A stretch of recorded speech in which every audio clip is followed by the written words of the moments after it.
Hello, my lovely Aries. Good morning, good afternoon, good evening. Welcome to my channel, The Insightful Bee. Sa hindi pa nakapag-subscribe ng aking channel, huwag kalimutan, i-click ang notification button at mag-subscribe sa aking channel para sa mga bagong videos at updates. Okay, Aries, ano nga ba ang message for Aries? The World,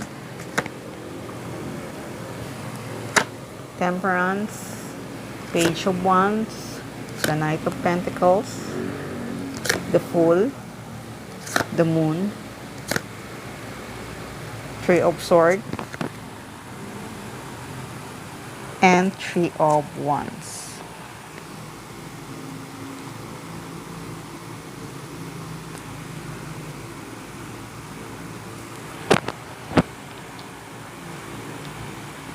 Okay, Aries, sa nakikita ko ay may isang tao makakatanggap ka ng isang phone call. Itong phone call na to, maaari to matanggap mo sa isang malayong lugar. Long distance relationship to. Alam ko kay tagal mo na itong hinintay na magparamdam para sa iyo. Maaari kasing itong tao na to ay dati wala kayong communication or kung may communication man kayo, madalang. Pero, itong hinihintay mo, alam ko matutuwa ka. Kasi sa pagiging patient mo at pagtatrust mo sa kanya, ay makakatanggap ka ng isang unexpected message or unexpected phone call. Itong tao na to, ay mahiyain kasi itong tao na to eh. Hindi siya vocal kung anong nararamdaman niya para sa'yo. Pero itong tao na to, nakikita ko ay mahal ka nito. Kaya kung iniisip mo na nasa malayong lugar ito, kung kinalimutan ka na niya, ay hindi eh. Hindi niya sinasabi sa'yo na nasasaktan din siya dahil nga magkalayo kayong dalawa. Pero, kahit na itong tao na to, magkalayo kayong dalawa, ay mahal na mahal ka nito. Alam ko, Aries, nasasaktan ka dahil malimit lang siya tumawag sa'yo. Pero, sa nakikita ko,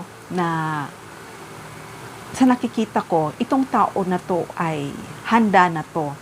Handa na tong magpakita sa'yo, handa na tong makipag-communicate sa'yo, at handa na siyang sabihin ang nararamdaman niya para sa iyo. Kaya, Aries, mag-expect ka sa isang taong ito na hihingi ito sa iyo ng apologize. Hihingi ito sa iyo ng apologize kung bakit hindi siya madalas makipag-communicate sa iyo. Kasi, itong tao na to ay talagang nasa malayo. Nahihirapan din siya dahil maaaring napaka-busy niya sa trabaho niya. Pero hindi ibig sabihin busy sa trabaho, nakalimutan ka na niya. Hindi ka nito nakalimutan. Itong tao na to ay mabait itong tao na to at mapapagkatiwalaan mo itong tao na to.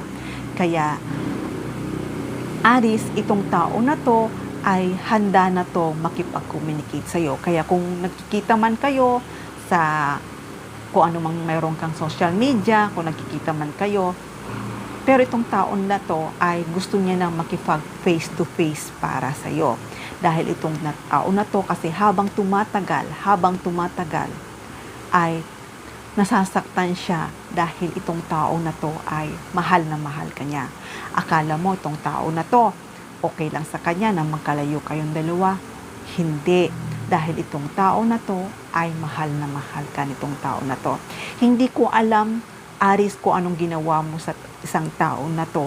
Dahil itong tao na to ay talagang lagi niyang tinitingnan ang larawan mo, lagi kanyang namimiss, lagi kang nasa isip nitong tao na to. Pero itong tao na to, naniniwala din itong tao na to na alam niya na ikaw ay naghihintay para sa kanya. Kaya ngayon, itong tao na to ay handa na to. Sa paghihintay mo, be happy. Dahil itong tao na to ay handa na to magpakita sa iyo.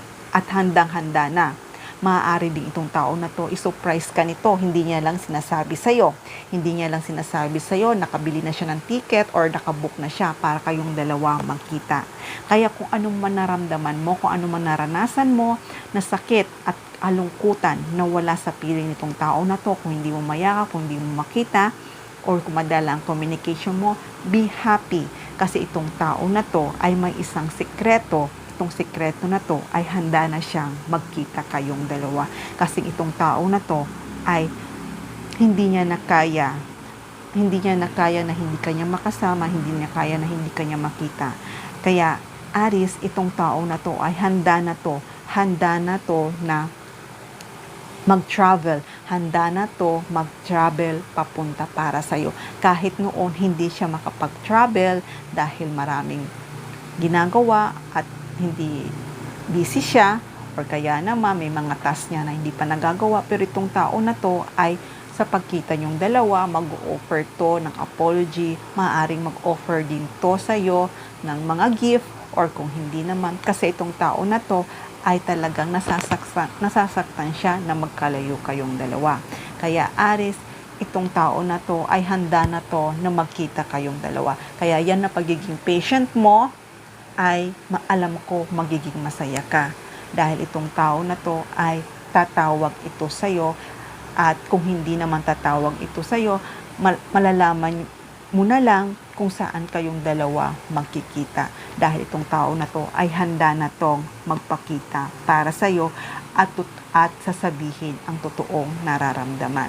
Kaya kung sa ngayon ay quiet siya, wala siyang sinasabi sa'yo, kasi itong tao na to ay gusto kanyang sorpresahin.